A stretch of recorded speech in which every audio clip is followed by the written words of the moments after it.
So it's been 1 year since the release of Animal Crossing New Horizons, and with that I thought that now would be the best time to take a look back at everything you could have experienced within that time.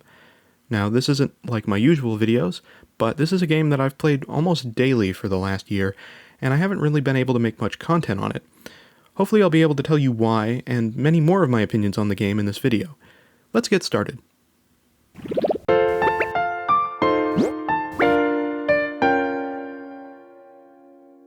First of all, my experience with the Animal Crossing series is not nearly as involved as most longtime Nintendo fans. And I would consider myself part of that group, as I really have only ever owned Nintendo consoles myself, and like 90% of my video game memorabilia is Nintendo stuff. That 90% also being made up mostly of Amiibo. Regardless, the only Animal Crossing experience I had before New Horizons was moderately playing New Leaf, owning Amiibo Festival, dear God, when does that game exist? And the knowledge of knowing that Pocket Camp is a thing. Seeing as how the only other actual Animal Crossing game I played is New Leaf, I'll mostly be referring to that in this video when comparing things with New Horizons. Also, New Leaf was a great refresh for the Animal Crossing series and really changed up a lot of things from past entries in terms of things that you could do, moving you from a standard villager to the literal mayor of the town. While you aren't the mayor in New Horizons, you might as well be. This game is definitely the next development on what New Leaf was trying to do with the series. Anyways, let's get into the game itself. The start of New Horizons was pretty standard. I ended up live streaming my first and third day of playing, and while there are differences here to past games, they're fairly minor, and it's your typical barren start to the game with tutorials given to you from Tom Nook. In terms of things to do, the first few days actually allow you to do quite a few things. For example, you need to fish, catch bugs, find fossils, pick up weeds, upgrade buildings, etc. Like other Animal Crossing games, this is definitely the most entertaining part of the actual gameplay. What's even more entertaining about this portion of the game is that it feels like there's almost too much to do, and in this case, it's a good thing. In New Leaf, you felt like you had to do so much to the point where you had to focus on specific things, while usually disregarding certain other objectives and come back to those things later. However, in New Horizons, at least for myself, I felt like I was almost getting to the point that I was a little below that line, and I was still able to get everything done that was asked of me. I find that this puts the game at a bit of a disservice, as in its current state I've run out of things to do, but I'll come back to this later. Either way, this part of the game was fun overall, and it was definitely a different experience than the current state of gameplay right now. It didn't take long before we hit our first update, Bunny Day, and this is where things get a little bit more interesting. This update showed that Nintendo had content they were holding back and releasing them closer to the date so that nobody could experience the holiday early. Personally, I'm okay with this. It eliminates the need for a character like riskRED and allows for everybody to experience things at the same time. This also prevents people from going ahead and getting a ton of items really early. Now, this isn't completely negated, as some things in the base game still have this problem, such as the Cherry Blossom or Sakura event that happened at the same time. But still, major content updates can't be broken until they are publicly released. Bunny Day itself was not actually that good in my opinion. For the most part, this was just an event where you kept finding eggs in every single possible place on your island. You chop down a tree, you get an egg. You hit a rock, you get an egg. Maybe you decide to go fish. Doesn't matter, you get an egg. You get an egg everywhere, and it was really irritating. A lot of people complained about this. Considering this was when the game had only just come out, a lot of people were playing it. Most people at this time were doing a lot of the early game content, so having an event like this early on, was not ideal for a lot of people. Now, that's not to say the update was all bad, however, if it could have been held off maybe a few weeks, that would have been a big help.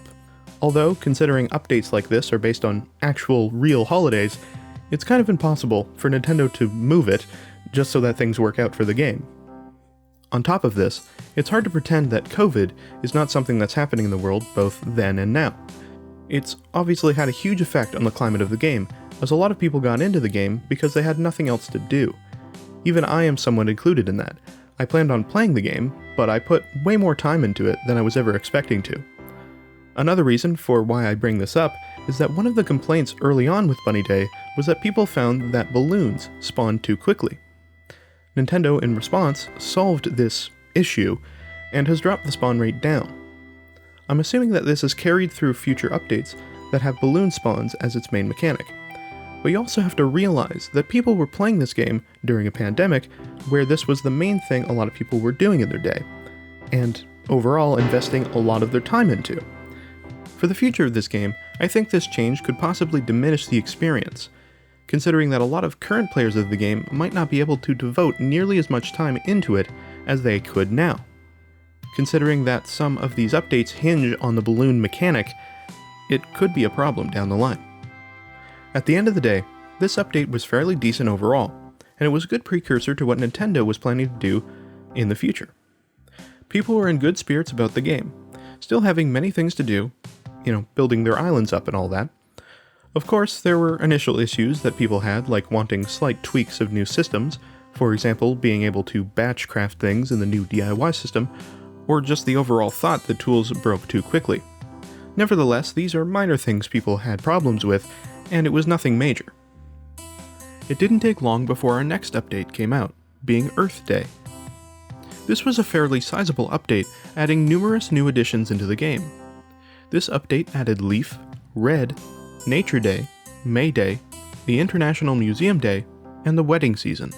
Overall, these new additions were fantastic, and it further showed Nintendo's plan for their content rollout. Leaf and Red were added as permanent additions, adding a lot of plant-based items, as well as adding the entire art gallery. Nature Day, May Day, and the International Museum Day were small activities that's primary goal was to keep you engaged in the game until the next big event happened. For the most part, they did just that. These little events would last you all the way until June, when wedding season would start. Wedding season involved Reese and Cyrus, where you would take wedding pictures of them every day for the entire month. You would do this on Harv's Island, and upon completion of the day, you would receive heart crystals from Reese that you could then give to Cyrus and buy exclusive items. While this was supposed to be a bigger event, as it was slightly promoted, this event felt a little tedious after the first week. When you took photos, you had to follow a theme that Reese gave you. Typically, this was a color set that you had to match. All of these sets had names, but really all that mattered is you either had to do it in green, white, or brown. With the items I had at the time, it was very easy to do almost the exact same setup each time and just change the colors of the items accordingly. Eventually I found myself just doing the same setup as quickly as possible, taking the photo, and getting out of there. I would say this event was the first time that I felt some tedium in the game, and this would not be the last time. Again, Nintendo was keeping up their pace. On July 3rd, another update was released, being the first wave of the summer update. However, compared to the previous update, this one was a bit smaller in size, only adding ocean diving for deep-sea creatures, Pascal, and Gulliver, a variant of Gulliver, which is a pirate-themed version. Other than that, the rest of the changes are slight tweaks to how often characters visit, nothing too complicated there. Now when I say smaller in size, that's not exactly true. Adding the ability to dive in the ocean is actually a big mechanic. It ends up adding a whole list of creatures for you to collect for the museum. But, in my opinion, I feel that with catching bugs and fish in this game, while it does take some time and can be slightly tedious on occasion, it's just on the borderline of feeling too tedious, but also a bit engaging. For deep sea diving, I find that due to the speed of which you're traveling, which is fairly slow by the way, it can take forever to find the creatures you're looking for. Diving just ends up feeling straight up tedious. There have been countless times where I'm looking for one specific creature, and I've spent hours or multiple days looking for it, yet I still come up short. Even with some of the most rare bugs, I can usually find at least one of them in a day, if I just bother to look. Now, sometimes I don't end up catching it, but I feel like that's my own fault. With deep sea creatures, I can usually catch it once I find it, but most of the time, it just never shows up. The addition of Pascal, which goes hand in hand with adding deep sea diving, is also a fun addition. Being able to get a scallop each day and meet up with him to hopefully get a reward, being either a pearl or a recipe for the newly added mermaid items, feels genuinely rewarding. For myself, I found that it didn't take very long to get these items though, and eventually I found myself not really caring to meet with Pascal at all. With that, there's not much more to say at this point in the game. I had finished a lot of the main mechanics, I had built most of my buildings up, I decorated my island and added any new additions in terms of things to grow, like bamboo or specific kinds of flower hybrids. Everything was done to my liking by this point. I was just waiting for the next event to happen, but I knew that once I completed it, or I got bored of doing the same repeating cycle over and over again, I would find myself just not wanting to play anymore. Though, even with that realization, I still stuck with it, and I was still playing the game daily from launch. By the end of July, the summer update Wave 2 was released. Upon learning about this update, it was clear that this was an even smaller update than the last. I was starting to get a little bit worried about that. In this update, the fireworks show was added, being the highlight of the update. The Dream Suite was also added. Oh, and a few slight tweaks were also included. I found myself slightly disappointed with this update. The fireworks show was just one night, and basically came and went. The only thing you could really do was buy things from Red, hoping to get all the different items from him as soon as possible. You were essentially doing a gamble. Once that was done, there wasn't really much more to do. It looked cool, sure, it was a fun night, but outside of that, I wasn't really looking forward to anything afterwards. The added Dream Suite feature, while cool and a great addition coming from New Leaf, is more of a nice feature rather than a huge event. This was definitely the first big drought of content for this game, and since I was done most of the immediate tasks of the game, I felt like I wasn't really doing too much other than forcing myself to come up with new things so I could entertain myself and keep playing the game just a bit longer. On September 30th, the Halloween update was added into the game. I need to note, though, that not a lot could be done until closer to the actual date of Halloween. The most you could do was purchase candy from Nook's Cranny daily to prep for Halloween night, as you need candy to progress forward through the event. 2 reactions were added, but they also could not be obtained until Halloween night. They're pretty cool though, and was confirmation that more reactions were going to be added in the future. Pumpkins, which were something that were data mined, was also included in this update. While it is something specific for Halloween, it is still a permanent addition year-round that operates similar to that of fruit, and is a crafting and customization material. Honestly, after that, I don't have too much more to say about this update. On Halloween, you did the same thing as the fireworks show, for the most part. It's one night where you interact with someone or multiple people, hoping to get all the items before the event is over, and once the event was done, it was done. This sort of repeating cycle is why I haven't made a lot of content on this game outside of my initial live streams on Twitch. It's because major updates for this game have not been big enough to allow for endless hours of entertaining content. More so, they are updates adding a bunch of small features that have to be experienced over a larger amount of time.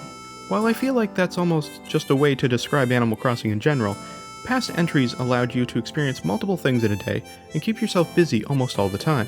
With New Horizons, I feel like I only have one thing to do, and if I don't want to do that specific thing at that specific time, then too bad. Looks like you get nothing. Another thing to mention is that most of these updates are based on the DIY system that Nintendo introduced in this game. I haven't really touched on it too much in this video, mostly because I assume most of you know what it is. But in case you don't, to put it simply, the DIY system is a basic crafting system. The system allows you to collect DIY recipe cards, which can be found in a number of ways. These recipe cards allow you to craft different items upon activation of that card. You then need materials such as wood, stones, iron nuggets, weeds, and so on. With different materials, you can make different items. It's fairly simple. For most of these major updates, Nintendo decided to make most of these items DIY recipes.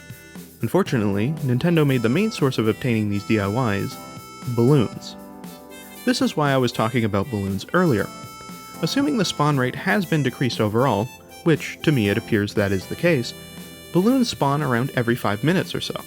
Through the majority of my playtime in this game, I've been trying to find different exploits to get balloons as fast as possible during one play session. I've spent multiple hours in multiple different updates farming balloons, hoping to get recipes for the event. These recipes aren't guaranteed either. You can still find money, random materials, random furniture, and other things in these balloons, sometimes even being standard DIY recipes. This for me has been the most frustrating thing in this game, because almost every single update has required some sort of balloon farming to get all the DIYs. Honestly, I just get sick of a major update coming out and seeing the list of DIYs I need to get, knowing that I need to spend several days farming them, all before the event ends. While the DIYs are typically obtained in the same way, materials are usually different. For example, with the Halloween update, materials were pumpkins, some of which being different colors, those of course being obtained by growing them. For Bunny Day, even though I said it was annoying, you found different eggs that required you to perform different activities to obtain them. Even the cherry blossom or the sakura event involved you finding petals flying throughout the air that you would capture with your net. These are all different ways of gathering materials, yet obtaining recipes remains the same, although I'm starting to see a repeat of materials flying through the air.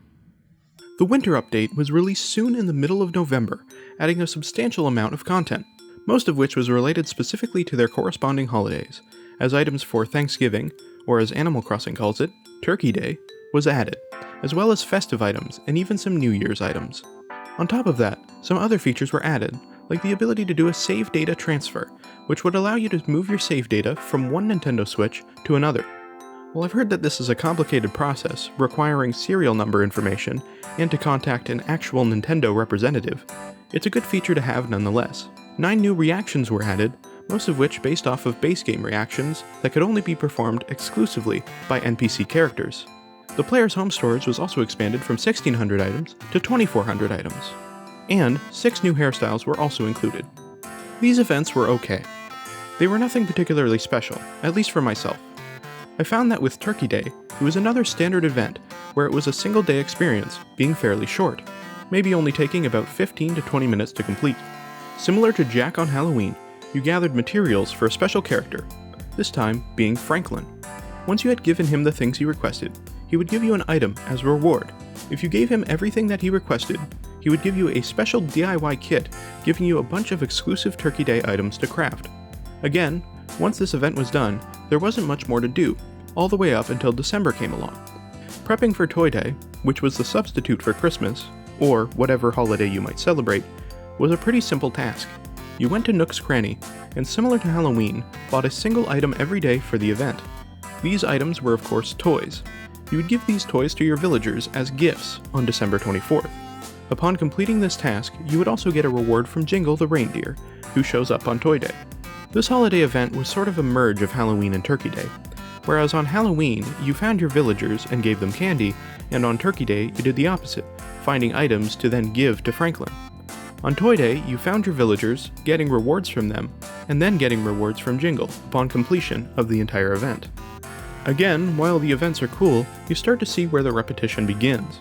These events were very similar, and this similar pattern seems to range all the way from the fireworks show in August to December with Toy Day. It's hard to stay engaged during these months because you're pretty much doing the same thing every time. I don't want to sound like I'm asking too much of this game, but considering that Nintendo had only a small fraction of the base game that was present in previous installments, I was assuming there was going to be a lot to do in the coming updates, either being things from past entries, or maybe even being some new additions as well. I don't want to be rude to the developers of this game, as it is a fun game that I enjoy. I just feel that some of these updates are almost a little bit lazy, at least in terms of repeating the same sort of concept over and over again. And this doesn't help with the last update coming out, Festival. This event occurred towards the end of February. Once again, it involved getting rewards from a special character, this time being Pave, where you would catch feathers floating in the air, bringing them back to him. And all this to receive rewards based on this specific event. It was very similar to Turkey Day. Again, this was another 15 to 20 minute experience. I extended this time a bit during my play session, as I did the event twice to get the big reward once again once you completed the entire event. But I don't expect everyone to do that. I know I've been harping a lot on this game throughout this video, but I also want to share some things that I think would be really cool additions to this game. There's a lot of stuff that's already been suggested, so I'll try to avoid those, and just say things that I think might not have been said by others already. More importantly, I want to be realistic with these additions. I'm not going to say things like, oh, let's add Brewster to the game. Yeah, he'd be a cool addition, but that would probably take some more work to do, especially if they haven't created him yet. My take on additions will be for little things that could likely be added with fairly minimal effort, that would really amplify the experience of the game.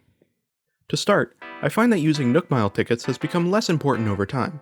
I almost never use them anymore. The only times that I go on Mystery Island tours are if I need to get some gold nuggets, or if I need to get a new villager when one of my other villagers move away. This has not happened to me in a long time though.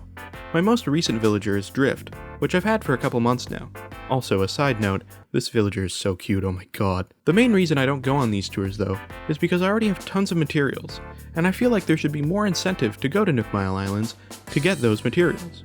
Of course, it's great to be able to sustain myself on my island alone, but maybe by adding some more materials exclusive to those islands, that could help just a little bit more, although that might be a little much. I think a simpler addition would be to have villagers request you to craft things for them. If you think I'm crazy for saying that, do realize that by using an amiibo card at resident services, you are forced into crafting things for those villagers 3 times before they actually move into your island. So, this mechanic already exists in the game, so all it would take would be to just have standard villagers do this, and they could give you a simple reward or something. This would diminish your materials faster, but you would also get some rewards in the process. Maybe some bells, maybe another piece of furniture, possibly even some different materials from what you might have used to craft the thing in the first place. That's a simple little addition, but I think it would make me run out of materials more often, and have me using my Nook Mile tickets a little bit more than I use them now. Another seemingly simple addition would be the ability to add wall decorations to outside cliffs. I've seen this mentioned before, but I haven't seen it mentioned a lot. I have so many wall decorations in my home storage, and I don't have much to do with them. My entire house is filled with wall decorations. I don't have room anymore to put them anywhere. I would love to be able to display some of these outdoors, especially to make some of my areas a little bit nicer. I'd love to put up a little bulletin board somewhere on my island, or put up a few paintings around the museum. That would be really cool, and I don't think that it would be that complicated to do either. I realize that cliffside walls are only so big, so it would only scale up to the 2-tile height that they are.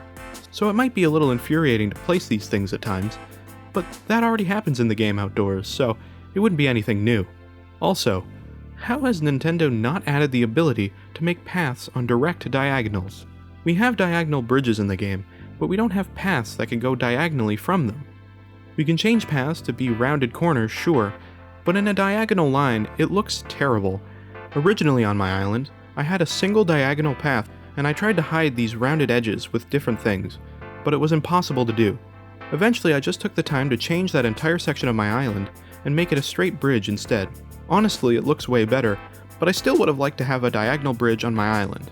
Overall, all I'm trying to say is that this game just needs a lot of small quality of life improvements. And it's not like people haven't been requesting that for quite a long time. Unfortunately, Nintendo just hasn't really done anything in that regard. Yeah, there's been a few tweaks, like updating the storage limit, but that's really minor compared to some of the things that have been requested, time and time again. Like, why don't manila clams stack? Why can't we batch craft them together? Why do my tools break really quickly? Actually, that wouldn't be much of a problem if I could at least see the durability of them.